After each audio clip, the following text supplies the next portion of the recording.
मित्रों नमस्कार। आज मैं विश्व हिंदू परिषद के शिविर में माघ मेला क्षेत्र में यहाँ पर पधारे हुए प्रतापगढ़ विभाग के दायित्वधारियों से आपको मिलवाए हैं।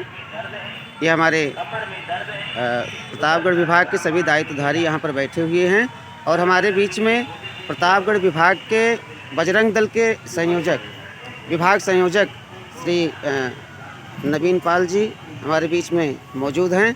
हम उनसे जानना चाहेंगे कि आज आप यहाँ इस शिविर में किस प्रयोजन से यहाँ पर आए हैं।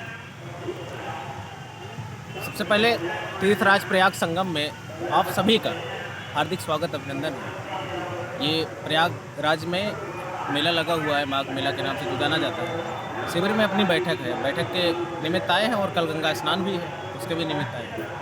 तो यहाँ पर हमने देखा बहुत अच्छी व्यवस्था यहाँ पर विश्व हिंदू परिषद के द्वारा दिया गया है। तो आप अपने संगठन के बारे में क्या कहना चाहेंगे कि ये कार्यक्रम यहाँ पर जो इतना बढ़िया। विश्व हिंदू परिषद संपूर्ण हिंदुओं का संगठन है और विश्व में जहाँ कोने कोने में रहने वाले जितने भी हिंदू समाज के लोग हैं उन सब का संगठन है। तो व्यवस्था जो भी है संगठन की अपनी व्यवस्था दी है। तो बढ़िया व्यवस्था है यहाँ पर नवीन जी।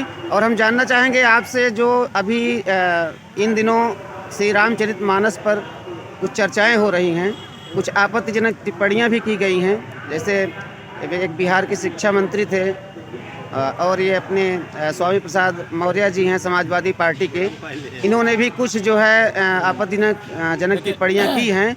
तो उस पर आपका क्या कहना है? देखिए ये सब क्षेत्रीय दल है, इनका उदय ही जातिवाद से हुआ है। आप जिस बिहार के शिक्षा मंत्री का बात कर रहे हैं आप, उनका नाम है चंद्रशेखर यादव जी जी। मैं आपको बताना चाहता हूं कि जिस समय हमारे देश के अन्य कोने में आईआईटी कंपनियों की स्थापना हो रही थी, उस समय बिहार के लोग जाति जाति खेल रहे थे जी। आज हमारे देश में 5G नेटवर्क चल रहा है, आईटी क्षेत्र है, ऑटोमोबाइल्स की कंपनियां लग रही हैं। आज बिहार में जातिवादी जनगणना कर रहे हैं। जाति जनगणना करने से देश का विकास संभव है क्या?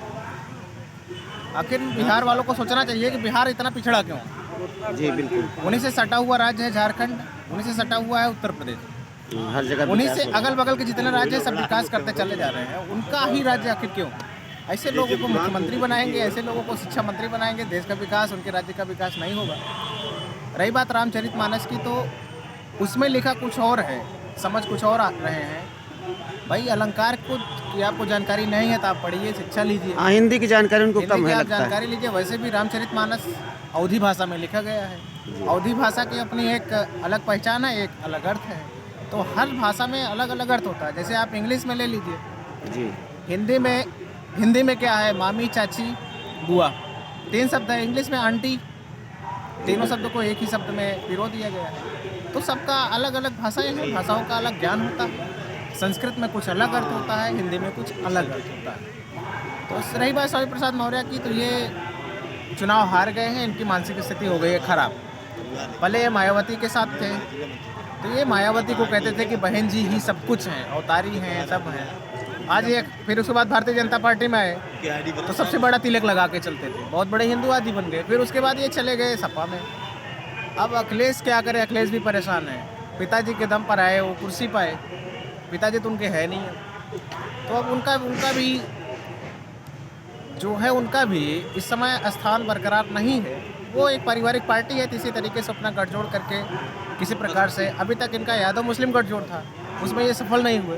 बिल्कुल, ये मोबाइल फैक्टर। अब ये बैकवर्ड समवर्ड को इस तरीके से करके, ये जो कि सरासर गलत है, इस तरीके से नहीं करना। मतलब ये जातिवाद की भावना फैलाने के उद्देश्य से और वोट बैंक के जाति में भाई जाति भावना फैला करके वोट बैंक लेना चाहते हैं, बस और कुछ नहीं। तो क्या इनके बहकाने से हिंदू समाज क्या टूट जाएगा?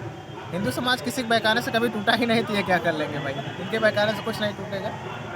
सब ऐसे चिल्लाते रहेंगे, छोड़िए क्या बोलना है, जाने दीजिए। भगवान राम का चरित्र बहुत बड़ा है, बहुत विशाल है, ना तो हम उनका पालन कर सकते हैं, ना हम विरोध कर सकते। तो क्या आपको लगता है कि इन्होंने रामचरितमानस पूरा पढ़ा होगा? पूरा पढ़े होते तो ऐसा शब्द बोलते ही नहीं। बिल्कुल बिल्कुल सही कह रहे हैं आप भाई, उस पूरा पढ़े होते तो इन्होंने शायद गूगल करके कुछ चौपाइयाँ जो है वो चौपाइयाँ भी तो सही नहीं पढ़े हैं। गूगल में भी तो ऐसा नहीं है, गूगल में भी वो चौपाई का अर्थ कुछ दूसरा है। बिल्कुल बिल्कुल। आप भी गूगल कर सकते हैं, कोई भी गूगल कर सकता है।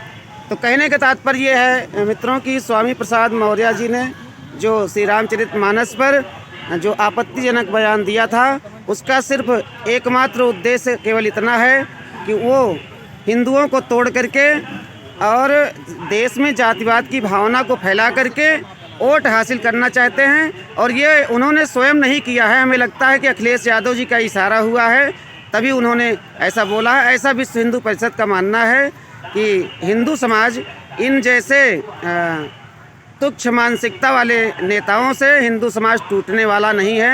हमारा संपूर्ण हिंदू समाज एकजुट है और सदा एकजुट रहेगा।